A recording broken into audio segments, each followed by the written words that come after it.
আসসালামু আলাইকুম। ব্রিলিয়ান্ট অ্যাকাউন্টে আপনি কিভাবে রিসার্চ করবেন আজকের এই ভিডিওতে আমি A to Z আপনাকে বলে দিব সব কিছুই। সো ভিডিওটি সম্পূর্ণ কন্টিনিউ করুন। সরাসরি আপনি আপনার ব্রিলিয়ান্ট অ্যাকাউন্টে চলে আসুন। আসার পর এখানে আপনি একটা অপশন পেয়ে যাবেন মাই ব্রিলিয়ান্ট বলে একটা অপশন, এখানে আপনাকে ট্যাপ করতে হবে।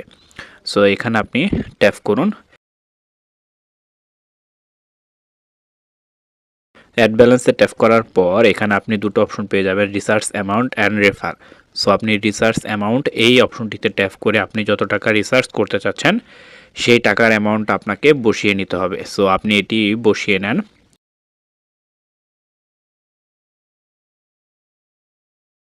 সো এখানে রিসার্চ অপশন ট্যাপ করার পর তারপর এখানে আপনি ব্রিলিয়ান্ট, বিকাশ পেমেন্ট, অনেকগুলো অপশন রয়েছে। এখানে আপনি বিকাশ পেমেন্টে ট্যাপ করবেন। আপনি যদি নগদ থেকে করতে চান তাহলে নগদে ট্যাপ করবেন। তারপর এখানে আপনি একটি নাম্বার পেয়ে যাবেন।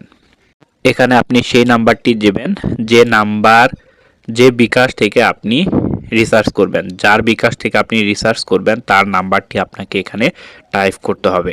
সো আপনার বিকাশ থেকে যদি করেন তাহলে আপনার নাম্বার দিবেন, আপনি যদি কোনো দোকান থেকে করেন সেই নাম্বারটি দেওয়ার পর নিচে কনফার্ম অপশনে ট্যাপ করবেন।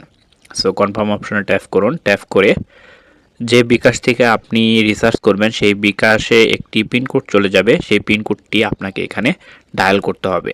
সো আপনি যদি আপনার বড় ভাই বা অন্য কারো কাছ থেকে, আপনার বন্ধুর কাছ থেকে রিসার্চ করেন তাহলে তার ফোন নাম্বারে একটি কোড চলে যাবে, সেই কোডটি কিন্তু এখানে বসিয়ে দিতে হবে। সো আপনি সেই কোডটি এখানে বসিয়ে দেন। সো দেখুন আমি কোডটি বসিয়ে দিলাম। কোডটি বসিয়ে দেওয়ার পর যার বিকাশ থেকে আপনি রিসার্চ করবেন তার বিকাশের যে পিন নাম্বার সেই পিন নাম্বারটা কিন্তু আপনাকে এখানে ডায়াল করতে হবে। সো আপনি সেই পিন নাম্বারটা এখানে ডায়াল করুন। সাথে সাথেই দেখুন সাকসেসফুল, আমি কিন্তু 20 টাকা দিয়েছি, 20 টাকা রিসার্চ হয়ে গেছে। এখন আমি আপনাকে সরাসরি দেখিয়ে দিচ্ছি। মাই ব্যালেন্স অপশনে চলে যাবেন। মাই ব্যালেন্স অপশনে গিয়ে সো এখানে ট্যাপ করার সাথে সাথে ওই যে উপরে দেখুন আগে আমার 3 পয়সা ছিল, আমি 20 টাকা রিসার্চ করেছি, এখন দেখুন 20 টাকা কিন্তু আমার রিসার্চ সাকসেসফুল হয়ে গেছে।